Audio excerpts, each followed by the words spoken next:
Hello, my name is Dr. Stephen Bradburn from TopTipBio.com, and in this video tutorial I'm going to show you how to use GraphPad to create and interpret a bar graph.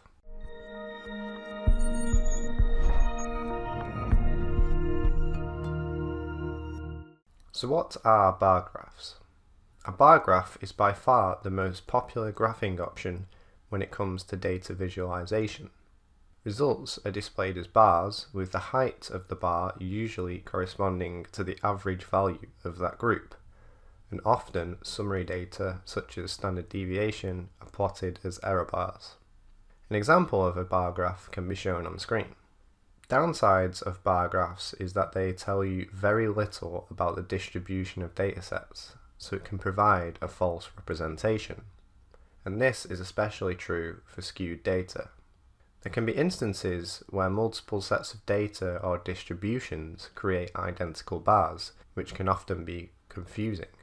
Further, the summary statistics can also suggest normality of the underlying data when there is no normality present. So, use bar graphs with caution. Sometimes it is often better to use alternative visualization styles, such as the more commonly preferred violin plot or scatter plot. Learning how to create and interpret a violin plot and a scatter plot are discussed in more detail in separate video tutorials. In this tutorial, I will show you how to create these 5 subtypes of bar graphs.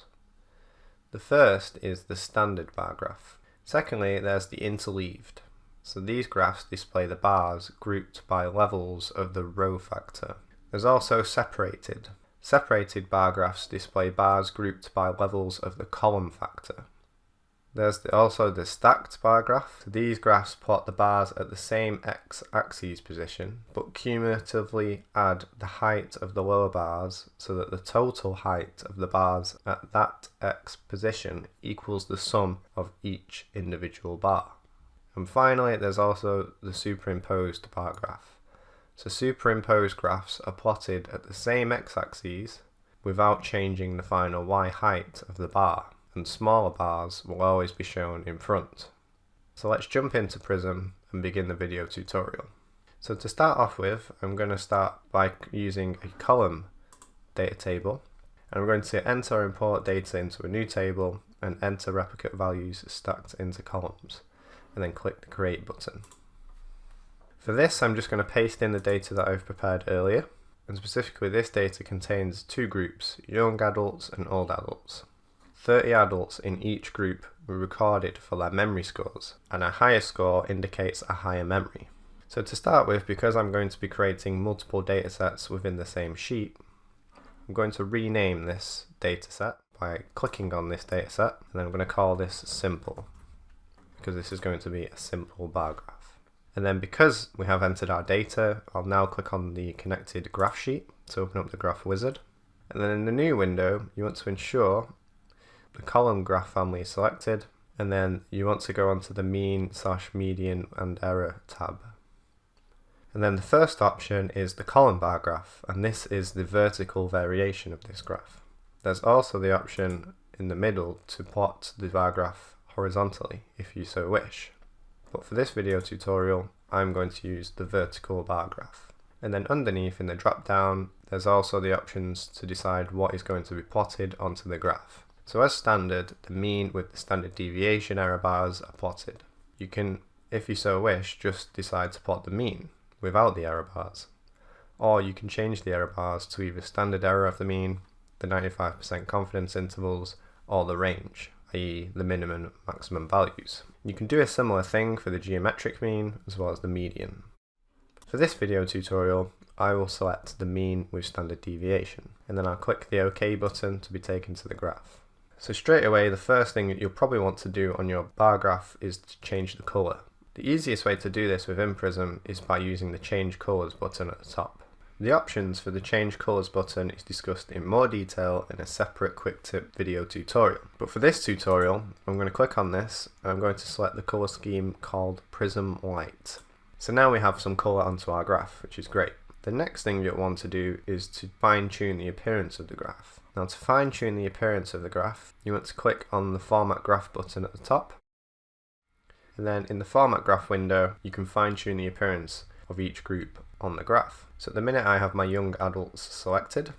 I can also toggle to my old group by using the arrows here. If I wanted to change the settings for all of the groups at the same time, so in this case the young and old groups, you want to change the global settings. And changing the global settings is discussed in more detail in a separate quick tip video tutorial.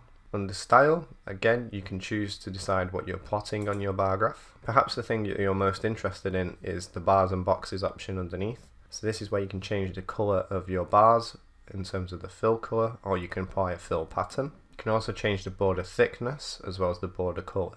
The symbols option underneath is not active in this case because we do not have any symbols on the graph. If you did want to show symbols as well as the bar graph, you would have to change the appearance to a scatter dot plot and then also tick the option for bars. And by doing so, by clicking the apply button, you can then see individual points from the group as well as the bar graph. But I'm not going to go with this option, so I'm just going to go back to the bar option without the symbols, then click the apply button. Underneath, there's also the option to tweak the appearance of the error bars. So these are the error bars protruding from the top currently, which are the standard deviation. You can change the color, their style, as well as their direction. So as standard, they're just presented as above the bars. You can also, if you so wish, decide to have them below or below and above. And then finally, you can change the thickness of the error bars themselves. The line option underneath is not available in bar graphs, so don't worry about that. And then at the bottom, under additional options, you can choose to select to have a right y-axis, and you can also choose to show a figure legend. But in this case, the group names are displayed under each bar, so there's no point in showing a figure legend in this case. So I'm now going to click the OK button to return back to my graph. And then just before we finish the simple bar graph, I'm going to remove the x-axis title because we do not need this in this case by clicking and deleting this. And I'm also going to change my y-axis to memory score because that is what is being recorded in each individual. So that is how you create a simple bar graph. So now with the simple bar graph created, the next subtype of bar graph that we'll create is the interleaved bar graph. Creating an interleaved bar graph requires a different data table from the first option, and this is a grouped data table. So what we want to do in the left window is click New Data Table, and then in this example it's going to be a grouped option. I'm going to enter or import data into a new table, and I'm going to enter 15 replicates in side-by-side subcolumns. And I'm going to click the Create button. So as before, I'm just going to paste in the data that I've prepared earlier. So this time the results for males and females in each group have been separated, and they are now in the row levels. So there are 15 males and 15 females in each the young and old groups. So as before, I'm just going to rename my datasheet and call this Interleaved. And as before, I'm just going to click on the connected graph sheet to go to the graph wizard. You want to ensure that the graph family selected is grouped, and you go into the Summary Data tab. And then the first option will be the Interleaved Bars option, which is what we're going to proceed with in this part of the video. Again, this is the vertical variation, and you can change this to a horizontal variation if you so wish. But again, I'm just going to stick with the vertical variation. So as you can see in the preview, instead of the young and old being labelled underneath on the x-axis, it is now the males and females, and there is a figure legend which tells you whether it's the young group in the black or the old group in the grey. So as before, you can change what is plotted on the graph, and I'm going to stick with the mean and standard deviation for consistency, and then I'm going to click the OK button to be taken to the graph. So again, as before, I'm going to change the colour to be the same colour scheme, which is Prism White. So notice now we've got a bit of colour on there, we can see the groups a bit better. So again, if you want to change the appearance of the graph itself, you want to go on the Format Graph button, and then you can do exactly the same things as you did before by changing the appearance of these settings. Another thing that you may wish to do on an interleaved graph is by go to the Datasets on Graph tab. Here you can change the order of the data on the graph. So if you click and drag the groups around, or using the buttons below, and click the Apply button, you can now see that the groups have been swapped around. So in this case, the young group is now plotted on the right, and the old group is plotted on the left. If I take this back to the way it was, So I'm just going to click the OK button now to return back to the graph. As before, I'm just going to delete the X title because males and females are plotted underneath, and there's also a figure legend. And for the Y title, this is going to be the same, so again it's going to be memory score. And then the useful thing within Prism is that if you scroll over each bar, it will tell you what the mean value is for that bar. So the young males, for example, have a memory score of 7.3 compared to the old males, which is 4.8. So that wraps up the interleaved bar graph. Let's now proceed with a variation of this bar graph, which is known as the separated bar graph. And for this example, I'm going to use the same data sheet that I used previously for the interleaved bar graph. So what I'm going to do instead of creating a new data table is to copy the interleaved data sheets by right-clicking and then duplicate family to copy both sheets. And I'm going to call this separated. So I'm going to duplicate or copy the data sheet as well as the graph sheet and then click the OK button. So notice now that there is a new datasheet created, which is exactly the same as the one we had previously, and there's also the separated bar graph. As it currently stands, this is actually an interleaved bar graph. So what I want to do now is change this to a separated bar graph. And to change the type of graph, you want to click on the Choose a Different Type of Graph button to open up the graph wizard, and then the second option in the Summary Data tab is the separated bar graph. So notice now that the young group, males and females, are plotted on the left hand side, whereas the old groups, males and females, are plotted on the right, so they're separated. Again, there's also the option to plot a horizontal variation of this, but I'm going to proceed with the vertical variation with the mean and standard deviation plotted and click the OK button. So if I toggle back to the interleaved bar graph, you can see the difference. So the interleaved graph is separated by the row factors, whereas the separated bar graph is separated by the column factors. Other useful aspects of a separated bar graph that you may wish to tweak are the distance between the separation, as well as the ability to add a vertical line to separate them further. So to do so, you want to click on the Format Graph button and then go to the Datasets on Graph tab, and if I click the old group, the options underneath will become activated. In the first option, you can separate this data set from the prior one with a vertical line. And if I click the Apply button to preview this change, notice now that a vertical line has been plotted on the graph in between the two data sets. You can change the thickness of this line, as well as the style and colour. So if I click the Apply button, you can see that the line has been plotted to split or separate these data sets even further. In the option underneath, you can choose to have an additional gap, so you can decide whether that gap between the datasets is small, medium or large. At the minute this is small, so if I change this to large and click the Apply button, notice now that they're separated even further by a gap in the middle. So I'm just going to click the OK button to return back to the graph. So that is a separated bar graph. The next subtype of bar graph I'm going to show you is one called a stacked bar graph. So as before, I'm just going to copy or duplicate sheets from the previous dataset. In this case it is the separated dataset. So right click, duplicate family. I'm going to call this one stacked. And then click the OK button. So if I now go to the stacked graph, so what I want to do now is change this graph to a stacked graph. So again, I want to go to the Choose a Different Type of Graph button. And then the next one along is one called the stacked bars. Again, there's a vertical and a horizontal version of this. So the stacked bars are where each subgroup are plotted above each other and the results are cumulatively added onto each other. So again, I'm going to stick with the mean and standard deviation and click the OK button.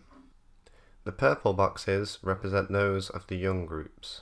For the males on the left, if I scroll over the young group, they have a mean memory score of 7.3.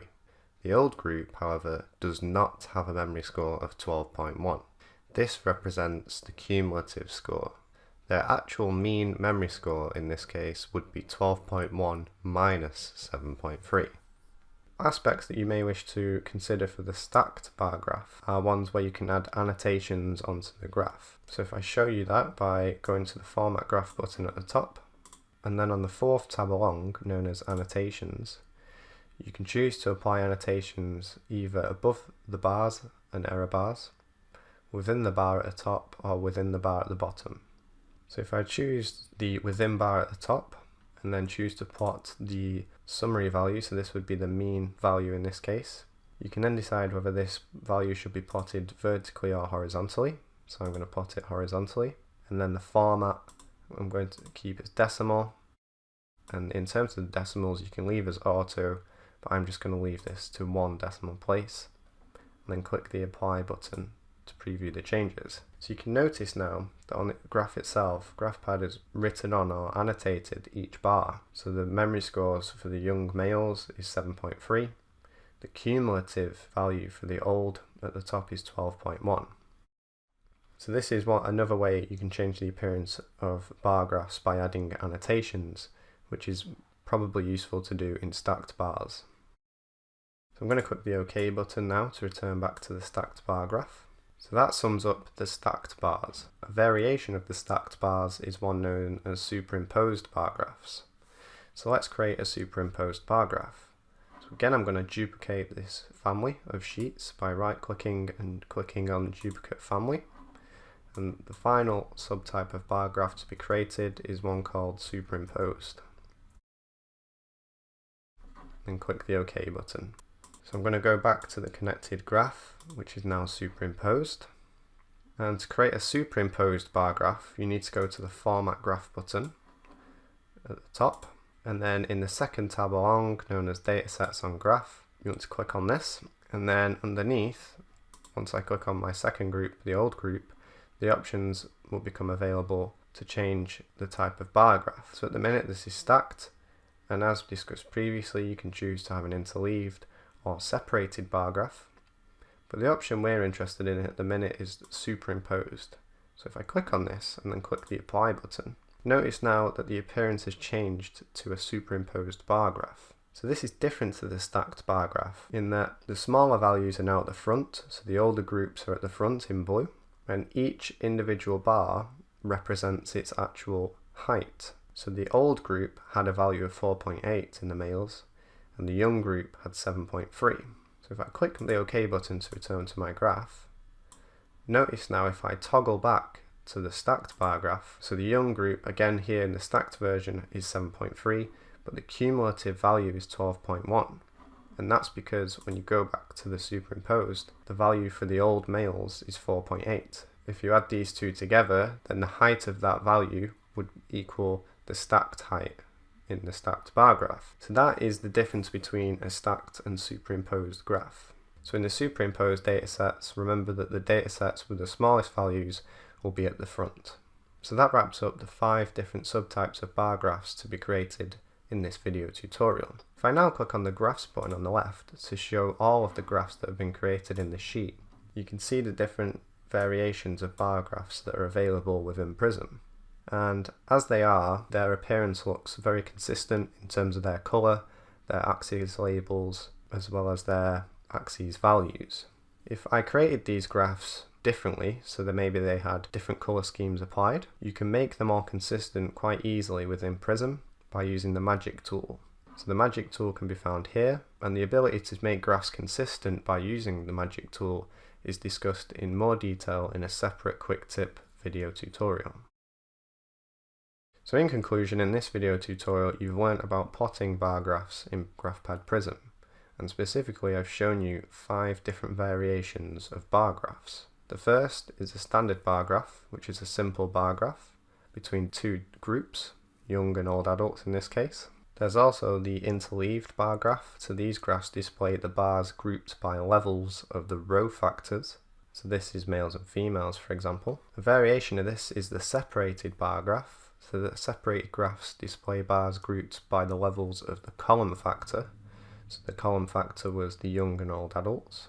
There's also stacked bar graphs. So stacked bar graphs plot bars at the same x-axis position but add the height of lower bars so that the total height of the bars at that x position equals the sum of each individual bar.